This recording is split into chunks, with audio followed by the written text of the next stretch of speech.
Hello, I'm Wendy. We're going to go back and revisit one of the top shows. It's a ghost story. Even better, this ghost writes on Polaroids.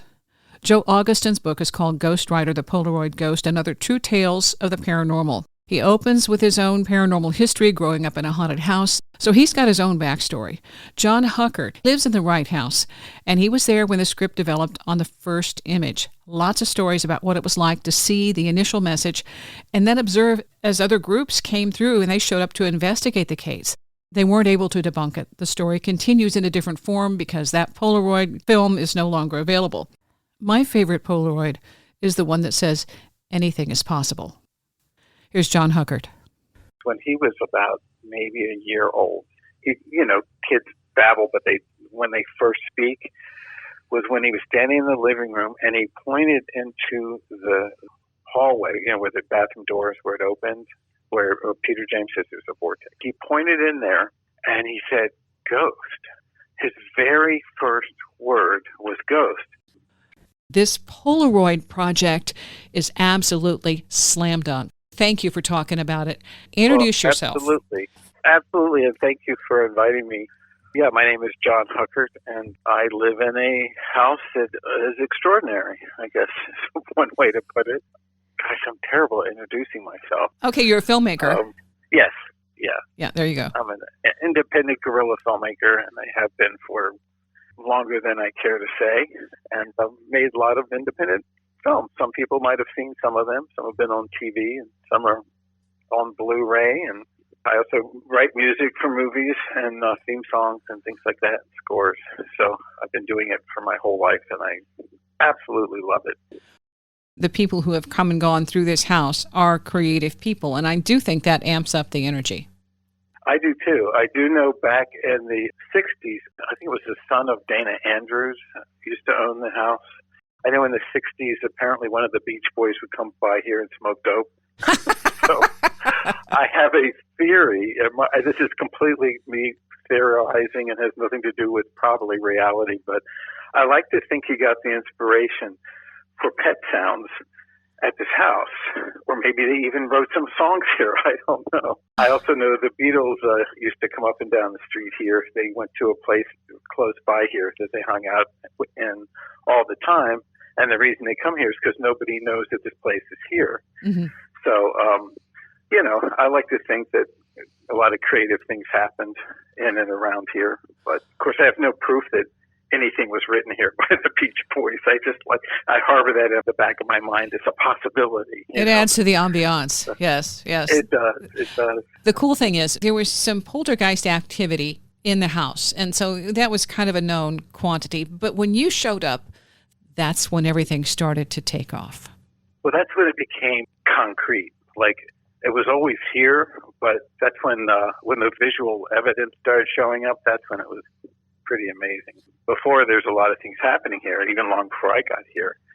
But when the Polaroid started happening, that's when it suddenly became ultra real, I guess. It was became more substantial, I guess, and more and shareable in a different way. Because you can tell people, yeah, I heard something, I saw something, I felt something. But if you can show them something, that has a whole different, resonance to it. Sightings was the television enterprise that really gave it legs.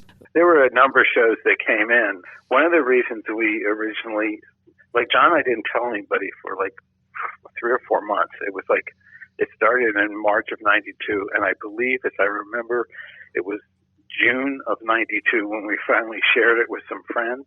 And one of the reasons we did was because friends also buy Polaroid film.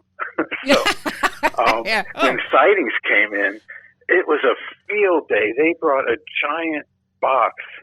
I don't know how many packages of film in there, but there must have been 100. And they basically kept it. They had people supervising it. You could not touch the film until they were filming you touch the film to put in the camera, or one of them was doing it. It was so funny because they had it very, very controlled, which is good. That's what what you want. You want to have a controlled thing. But the thing that we early on, when we realized that we were going to be asking other people to buy film, we thought what we need to do is set up a rule at the house. And the rule is if you, even if you bring over your own camera and your own film, if you get a Polaroid with either the ectoplasmic, what do you call it, ectoplasmic energy, or if you get writing, if you get anything that's not just a regular Polaroid, that it belongs to the house. The house allowed you to take it, but now the house owns it. So we set that up early on, right as soon as we started asking people to, well, bring your camera, bring a roll of film. Yes, and yeah. You can come over and take pictures. And it enabled us to hang on to most of them. There are still some that got out, and some have been stolen, but for the most part, we have 98% of them, I think. Okay, I like the one, the demon one. Okay, the guy who has the nerve to show up on Halloween dressed as the Grim Reaper. And then the house plays its own joke back on him. And it was like, okay, bud, you got it? Here. I remember that.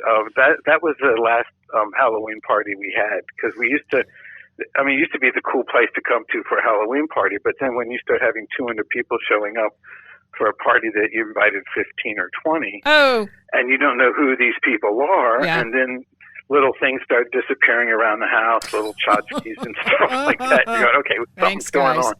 Yeah. But I remember that party, and I remember that photograph, because there was actually a series of them. That guy was in, I think, there was two, because people had cameras all around the room. So, a couple of them were snapped at like the same time. And I remember that one is like a close-up. I think that's in the book. When he saw that picture, he just freaked out and just left. No one knows who he is. Really? He showed up. Yeah, we don't know who. We never didn't know who he was. Like when he was here, I remember thinking, well, because he's got all that paint on his face. Yes. So I didn't know who he was, but I thought after he got the photograph, he started asking questions or something. Instead, he looked terrified. No, and he he's just like, split. Oh yeah, I got my answer. Thank you so much. See ya. Yeah, that's all I need. That's all I need. I'm out of here. I thought the house had a good sense of humor and called his bluff. Yeah, I think so too. There's a lot of humor in some of the photographs. Most of them we haven't. In fact, Joe's book is the first time we've allowed a lot of those pictures out. Like most of them, no one's ever seen before. In fact, there's a lot of them I haven't even seen before. I love them.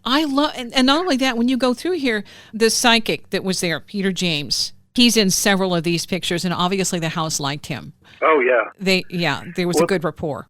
That was the beauty of Sightings, because what they would do is they would just take him to a location. He didn't even know where he's going, and they would just take him to a location and plop him down and let him experience whatever he's going to experience.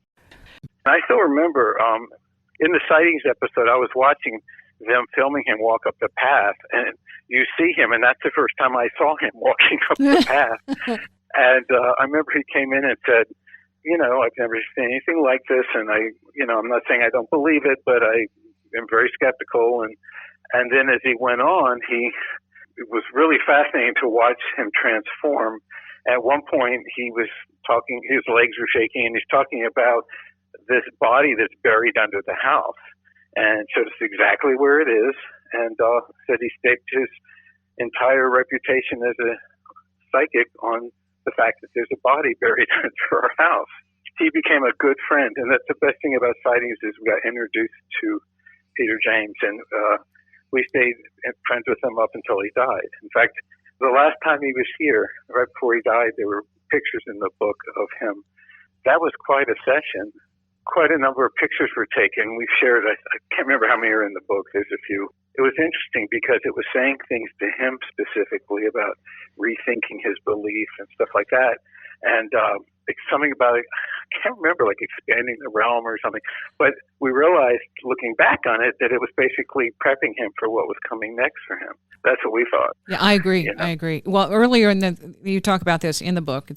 Joe talks about it and saying that the first sequence that he got had anything is possible. And then at the end, all things are possible. So it was the next transition of, okay, you've gone from anything to, the limits are off. Right. Yeah. We were talking about the 3D picture earlier, but if you look at the cover of the book and the 3D picture, Joe's actually on the cover of the book and in the picture, but you don't know to look for him. But if you look like Peter James standing there, and there's all that beauty around him.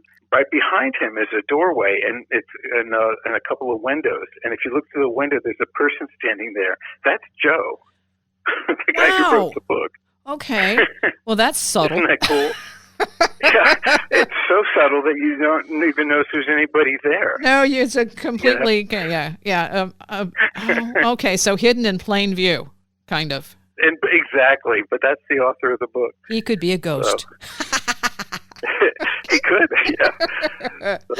Okay, so the deal, though, is that for you, when you showed up, and I've heard you on these other shows talk about that feeling when you saw something, you saw the closet door open, and you're writing in this beautiful space. Right, it was the bathroom door, but yeah. Oh, okay, I'm sorry, yeah, it's a door. It's like a wood door, the old kind of door in a cabin that's really, just basically a door and not much show to it. Yeah, it's like 3 or 4 boards that are like put together with cross boards. I mean, it's a really old door.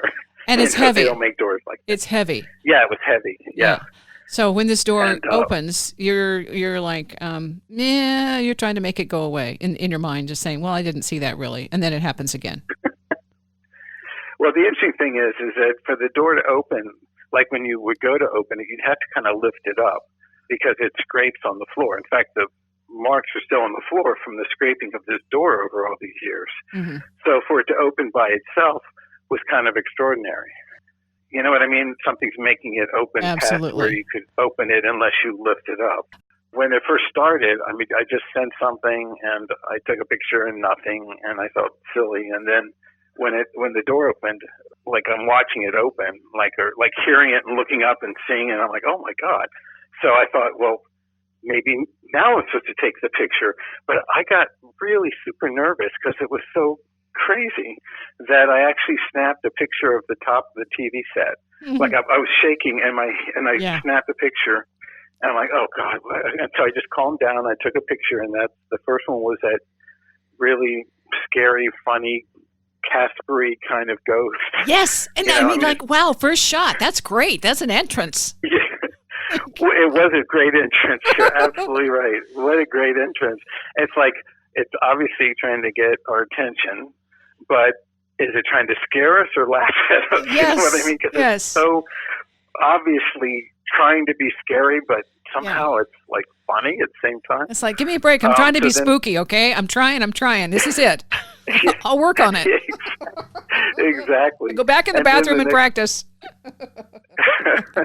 The next couple were just sort of like light forms or whatever. Yeah. And then when Mikowski got home, I said, we had talked about it, and I always told him I was going to figure out a way to, prove to him that, because when something happens in this house, he has blinders on. He tries to pretend like it doesn't exist.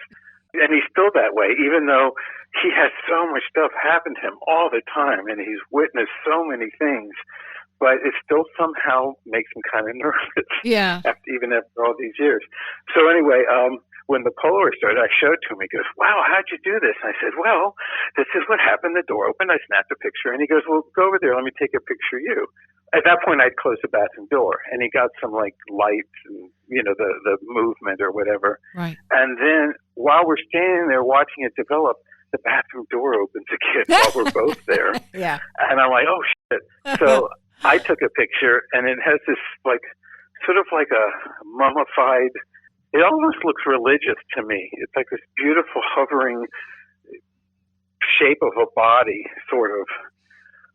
It's like one of my favorite pictures ever. I just think it's so beautiful. Mm. And then at that point, we're like, okay, something's going on. Yeah. Yeah. As I've said before, I thought it might be my dad because he was a practical joker. So I thought he might have toyed with a camera or something. But then we soon realized that was impossible.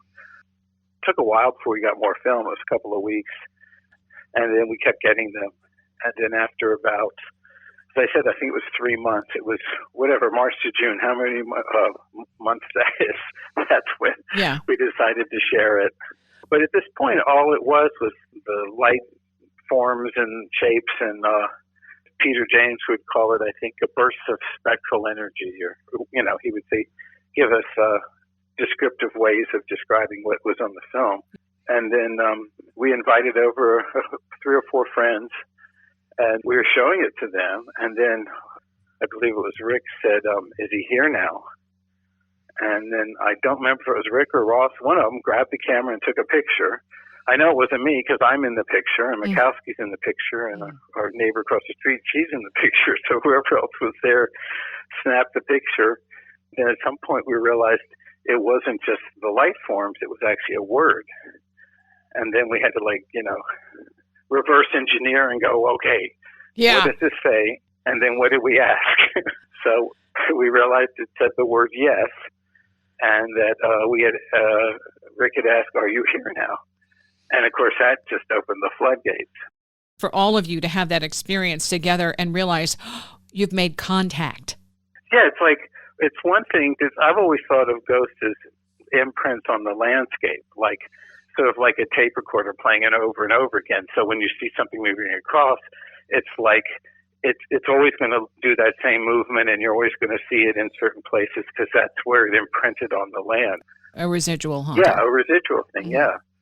But this suddenly changed the game because this was apparently communication. So interactive. Answered a specific question. Yeah. Yes, this is interactive. Yeah. And then the questions just spilled out like crazy. Wendy's Coffee House, my guest, John Huckert, the experiencer, one of them who lives in the house and continues to see interesting stuff. But the Polaroids are the story. Early on, we would write down the date, the time, the question. Like as soon as it came out of the camera, we'd write that down. But you have to realize that a lot of times you wouldn't get a response. You get nothing. So after a couple of months of that, you start going, oh my God, there's so much writing involved. And you know what I mean? Yes, that's called science. That's called science. Yeah, it is. Unfortunately, we lost our scientific edge. We're just having fun with asking questions like, are you a good ghost or a bad ghost? Yeah, right. And I like the answer to that, too. It said, friend. Yes, I thought that was quite cool. Yes, it's okay. And of course we asked, lottery numbers and who was going to win the horse race and just anything you can think of. And where do you go when you're not here? And he said flux. And, so you get, after seriously thinking of every possible question, you start running out of questions because he will answer certain ones and he won't answer others. But we'd have people come over and say, like my friend Rick came over and asked, he had 2 different projects he's thinking on working on, and he wanted to know which one he should pursue. Mm-hmm. And Wright wouldn't tell him. He would not tell him. Yes, this is your homework, dude. He won't tell you what to do. Yeah. Yeah. I have to tell you, I don't know if this is even in the book, but I remember one time Rick was having, he had some really terrifying nightmare, which I can't remember the details of it. I just remember it was something really startling and frightening for him. And he asked Wright about it, and Wright said something to the effect of, that was not me, or something.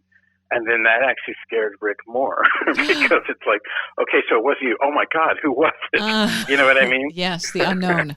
The unknown. Yeah, the unknown.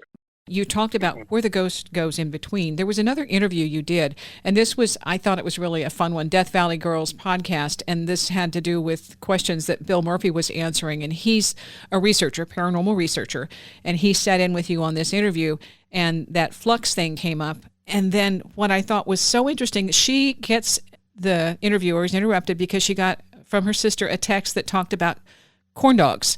And then Bill says, we just ordered corn dogs. And there's that flux element that the two of you have this very convenient, synchronistic coincidence of corn dogs. You know how many people at the same time would be ordering corn dogs? Okay. Yeah. Really? Come on. Yeah. Yeah. And so that's the flux to me of how a spirit can engage. And I'm bringing this in out of the blue because of my own experience and my background. They can engage in ways that we still don't identify and sometimes overlook because it's so innocuous. So there, the fact that he wasn't, he says, in the dream, that there's another spirit engaging because there are multiple spirits in your space. And conveniently, only one is identified. The others get to be in the background, just like the picture on the front where he's, or Joe's in the background, you don't know it. That's what this whole thing is so incredibly, I think, informational about how these things can happen and how when different people come to the equation, like there's another person who comes to the house to live. Is it Noel? Noel, yes. When he comes in, the house then gets even more active. Yes. Yeah. Basically, it is. Soon after we shot the Sightings episode, the communication ceased. We would occasionally get some the ectoplasmic stuff, but we weren't getting any writing at all. And then Noel became our friend, and he came over here. And at one point, he took what I consider to be probably one of the first selfies with the Polaroid. He held it up and took a picture. I was like, wow, that's radical. And of course, now everybody does it on their This phones. is the guy. Now we know where it started. Noel started the selfie, yes. Anyway, he took it, and right next to him, for the first time in quite a long time, it said try. And of course, suddenly it's like, oh my God, he's back. The communication's back. Mm-hmm. So, and then it was like a floodgate again. And then at that point, Peter would come over and he would conduct, I don't know how to call them, but we'd invite over maybe 10, 12, 14 people. And I remember one night we were getting ready to do it. And of course, everybody loads up on film, so we have plenty of film. Yeah. And Noel was working late that night. And so they started to take pictures, and it said, wait for Noel. So we did. And he got home like after midnight or something. And Peter talks to the house and communicates with it. And it's quite fascinating to watch him.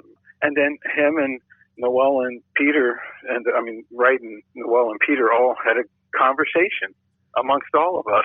It was quite fascinating to watch. It was seriously like talking, ask a question, get an answer, give a response. You know what I mean? Back and forth and back and forth. Yeah. And Peter was unique in that respect where he could actually, like I think the most photographs we would ever get at one time is when Peter was there. I think we got a couple dozen that time. Mm-hmm. And there's a bunch of times, but I just remember that one specifically because it was so many people here and it was so demonstrative. And he had very specific things he was talking about. Oh, by the way, I should mention, though, earlier we were talking about Bill Murphy. He sought us out because he had some similar experiences when he was young. But he did that show Fact or Faked on Sci-Fi. Mm-hmm. We were an episode of it. At that point, there were so many people, on the internet claiming they knew how we did it. And, if you scratch on the back of the film, or we have like giant sheets of plexiglass that we write on and all this stuff, So what Fact or Fake did, there's like a scientist and a photo expert and an FBI agent. So they came over the house. They were here like 5 days, I think it was. And they went over every one of the internet theories and tried to prove or disprove them. Yeah. And it was the greatest time of all the shows. It was so much fun because at one point I remember they had this giant sheet of plexiglass. It took 4 guys a half an hour to load into the house. And Mikowski goes, yeah, that's how we do it. Like we have a Halloween party with, there's 60 people in the room right now. And okay, everyone just freeze. You're not looking at what you're seeing. We're breaking in a giant sheet of plexiglass. And everyone stay still. We're going to take some pictures. And we're going to slide this back out. It was just so funny. And I remember one person said there was a tiny person that lives under the house and that they have a computer down there. And that when you ask a question, the person types in the answer, and then it's projected out through lasers onto the Polaroid film when it's snapped. I'm like, that is really a cool theory, but yes, no little troll down there. Well, yeah, okay. And they were advancing the technology way beyond where it was because when this thing started, the internet was just a baby, you know what I mean? So. Well, he was writing the book in 1996. We didn't get all sorts of, full speed ahead until after 2000. The funny thing is, Joe was here for like 6 months or longer. I actually don't remember. I thought he was here for a couple of weeks. And like I'm watching old videos and stuff. Hulu and Disney are doing a feature film on the house right now. Oh, and okay. In the process, we're finding old footage and bringing it up to them. And Joe is in a bunch of the videos, and he's also in a ton of photographs, and I didn't know that. I don't remember him being that involved. So. That's the perfect sleuth, okay? He can blend into the woodwork, and nobody knows he's there. Well, he did. Yeah. He also wrote things that, like when I read the book, I didn't know that. I don't remember that. It was like Yes. really cool for me to. My guest is John Huckert, Ghostwriter, the book with all these Polaroid pictures. They took over 12,000. Not everything had writing. Some of it just had the ectoplasm. Joe Augustine has had his own experiences in this house. That's what gives us, I think, a better angle as well. Ghostwriter, the Polaroid Ghost, and other stories. He's been in the house maybe, 50 years now? The house was built in 1925. Makowski moved here in the early to mid-'80s. So however long that is. Well, that was my thought. He's years. been there long enough, and he's still saying, nothing really happens here. It's so funny. He says it's sort of like driving a freeway. You kind of like have to tune out all the other cars and just sort of focus on where you're going. Oh, recently he saw this guy dressed in, like we see actual people, and this guy dressed in red. He said it looks almost like a construction worker or something. He walked across the living room, essentially. John was asking me, are you having somebody working on the house? I said, no. He goes, who is that guy? I said, what guy? If there was no guy. Mm-hmm. And, of course, if there's a person guy here, the dogs would react before they got within 70 feet of the house because we live far away from a street. Mm-hmm. You can't actually see the house from the street, which is good. So something starts coming through the path, and the dogs lose their minds. So there's not going to be a guy in red walking across the middle of the living room without the dogs taking notice. But I didn't see it at all. But John did, and then he's like, oh, okay. And then he just sort of tunes out. My other favorite thing that happens, it happens to all of us and still happens to this day, but it's still kind of fun and startling. This is the only time you still get startled, but you'll be like, I don't know, like let's say you're in the kitchen or something. You think that one of us is here next to you, and you're talking to them and everything, and you turn around, and literally there's no one in the house. And all this time you've been talking, and because you feel the presence. It's like somebody walks up next to you, and you're like, oh, hey, listen, I was thinking on, we should have meatloaf for dinner or something. You're just chatting, and then you turn around, and literally there's no one here, and you're like, hello, and see if anybody's even home.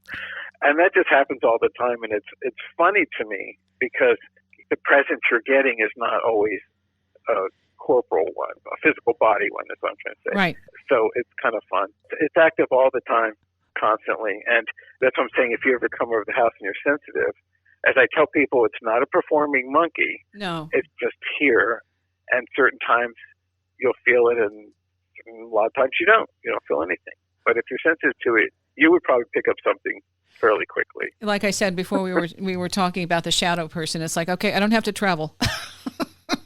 Yeah, I wanted to ask you. Yeah, so you've had a lot of experience with shadow people, or I take it you've seen them. Off and on, yes, off and on. But recently, after I agreed to do the interview, we've had 2 sightings. One, the dog went chasing the shadow person out the front door, and then, like I said before, we're doing this interview. My husband woke up to a shadow person, and the body. It's like it isn't a physical human in this particular, but it's the size of a human, and then the head had more of a pineapple. A palm tree look, so it's, but see, that's that shadow. And so you're not going to get the features. I've had them at department stores. There was Eddie Bauer I worked with here. This is a shopping center, and watched one walk through the store, and just like it had somewhere to go from point A to point B, and just walked right through, and like, okay, cool. They're around. I don't have an explanation for what they are. I think they're different in each scenario. When I booked this, I thought, okay, now there's going to be a little bit more entertainment. Yeah, I think that makes sense to me that you start experiencing on a greater level because of you're tuned in. You're tuned in, and we're more. That's it, tuned in. Yeah, we're more connected than we realize, and so for me, that's basically my barometer that says, okay, yeah, this is an affirmation of this is what's going on, and so there's another element that you pick up on stuff, and so sometimes when you're sensitive, you have to shut it out and say, not right now. There's something that we always talked about here is confirmation shivers. When you get confirmation shivers, because all of a sudden you're going, oh, shoot, and then you know that whatever it was, that you're getting the confirmation. So yes. There's another Polaroid I'm looking at. There's an article that's on the Daily Star, and this is the Polaroid, I am here for you. You remember that one? I remember the photograph. There's been a number of them asking, or this was very early on, but we would ask, well, why are you here? And one of them said something like, I am here for you. and one said like something like for these two or something. I can't remember, but that was when it was just John and I, and we realized that he was here to inspire us. Mm-hmm. And we have a lot of photographs we've never shared that goes into greater detail about that. There's a lot of photographs that, we'll never share. They're intensely personal. I guess when you live in a house, I mean, it's actually, we used to call it 3.5 Men because it was Noel and then my son is here. And now he's almost not any longer a teenager. Mm-hmm. So that was like 4 men. But the funny thing is we never shared with him any of the photographs. We were very careful because we didn't want to imprint upon him. Right. But he would see people. He'd see families. And he'd ask us about it, like, why are there's like these people staying there? I said, well, how many? He goes, there's 4 of them. And it's like a mom and a dad and 2 kids. And I said, what are they doing? He goes, they're sort of grinning at me, but not like big grins, just like sort of smiling a little bit. Uh-huh. And I said, well, you can say hi to them and stuff. I mean, I didn't see them. He would see them. The cool thing is when he was about maybe a year old, kids babble, but when they first speak, was when he was standing in the living room and he pointed into the hallway, where the bathroom doors, where it opens, where Peter James says there's a vortex there. Mm-hmm. Anyway, he pointed in there and he said, ghost. His very first word was ghost. And I went, what? I mean, it took my breath away. And he pointed again, he goes, ghost. A lot of people would say, like, oh, well, they must have heard you say it. We never talked about it in front of him. Mm-hmm. And we seriously didn't for years. And he was 16 years old before he saw his first Polaroid. He did not know they existed. We kept them from him all the time. Yeah. So it was interesting because now he uses them. He'll go into one of the boxes and just reach in and grab one and pull it out. And then that will be his inspiration for the day. Like a little oracle, a perfect oracle. Yeah. The dog showed certain awareness in regard to a body that may or may not be buried on the site. The psychic said he would stake his reputation on a body being buried, and the dog seems to affirm that. Back in, I'm going to say maybe 2013, I don't remember the exact year, but Bill Murphy wanted to do something where some people that knew nothing about us and had never met before, and skeptics and different people, could come over and experience the house. So for 2 days on a Halloween weekend, he did something called the Ghost Writer Experience. He got these different people. I mean, everybody had to be vetted for one, because you don't want just complete strangers in the house. But he found people that had intense interest. Whether they believed it or not wasn't important. It was whether they were legitimate people and they weren't like, crazy stalkers or anything. Anyway, they went to this place called Dearly Departed in Hollywood, which is they go around, they give tours of all the crime scenes in Hollywood lore and stuff. We gave them maybe 50 of the photographs framed, and they put them up in that office, and they'd have chairs, and people come in and look at them, and Bill would give a little presentation. Then he would load them onto, there were 2 buses, and they brought them over the house for 2 nights. Everybody could bring their cameras and everything, whatever they wanted to do. They came over the house, and I gave a little presentation about our dog and some of the things that went on, and I had some video of the things that our dog had done. That was quite fun. But that was like 15 minutes. And after that, they could roam around, go outside, do whatever they wanted to. And I thought it was crazy, but Bill seemed to think it'd be a good experience. And we had the most amazing time for 2 nights. All these people taking pictures. We ended up, people found like film on eBay and stuff like that, like old film. And mostly nothing comes out on them. But over the 2 nights, we got 3 photographs. One said dig, one said here, and one was something we've never, ever, ever gotten, which was a shadow person. Excellent. And the thing that amazed me, it was amazing, because it was like a group picture. the shadow person was literally standing right next to me.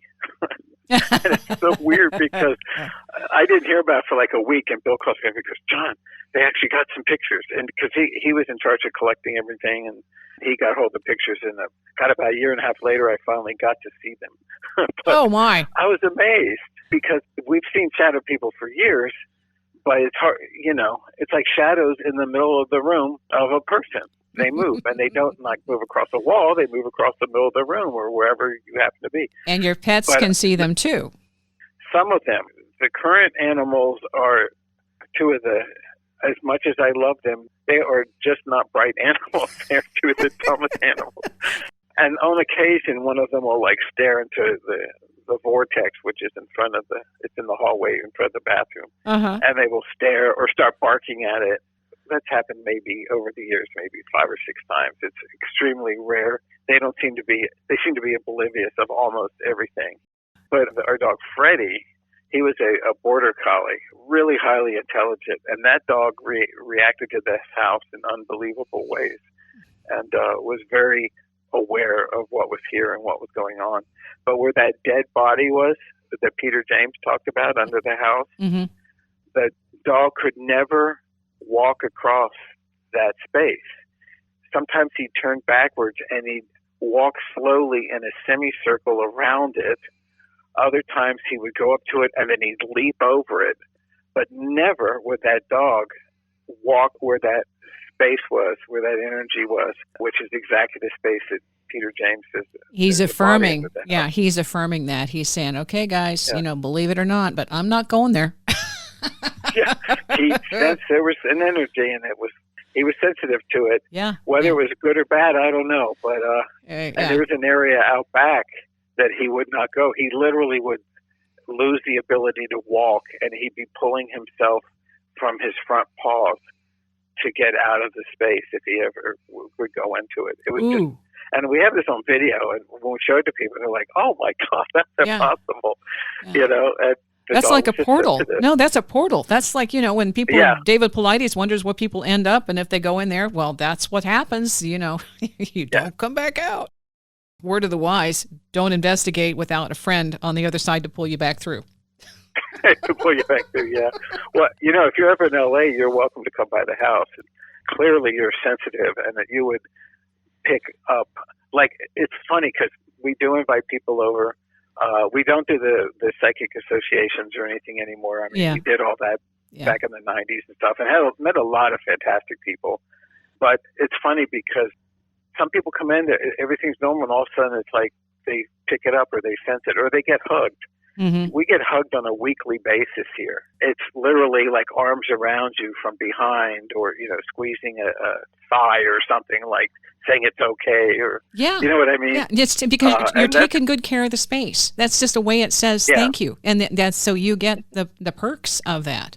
Back when it first started, it was just sort of crazy weird because you'd feel something touching you and there's nobody around, or sometimes nobody even here in the house at all. Mm-hmm. But after a while, it's comforting. Like now, it's like you feel it and you look up for a second and you just acknowledge it. It's cool. Yeah. Yeah. That was what I liked about this, is that this is all about helping you believe in yourself. And you're getting it through a ghost, which is, I think, fantastic, because most people are spooky, woo-woo, afraid of ghosts, and that's really, I don't think that's what that's about. I think they just have misunderstood the whole point of the exercise, is to grow your mind, get out of your limitations, and stop putting things in boxes when you have no clue what the box is. I agree. And the thing is, too, it's like I've been asked before, because I've had a lot of extraordinary things happen to me through my life. I mean, like crazy amounts of stuff. And someone asked me, it was a few years ago, but they said, how come all these things happen to you? Nothing happens to me. Why do all these things happen to you? And I said, I think just because I'm open to it. It's like I don't go out and try to create crazy stuff, but if you have an open mind and an open heart, I think you start recognizing things. A lot of times when someone recognizes something extraordinary, or maybe paranormal or supernatural, or maybe just ordinary, but we don't understand it yet, a lot of people, as soon as something comes up that spooks them the tiniest bit, they shut down and cut off, and they don't allow it. I, on the other hand, tend to want to know more about it. Mm-hmm. I mean, is it scary? The beginning, there were moments that were generally terrifying. Yeah. But as you understand it, they lose that edge, and then you start learning that you're not going to be hurt by things. You know what I mean? I mean, there are things that can hurt you. Don't get me wrong. There are things that can hurt you. Yes. But you can generally learn to recognize them pretty quickly. I put links for this show in the description. Ghostwriter, the Polaroid Ghost. For more information and the book, drkrm.com. Seeing is believing. Thanks for listening.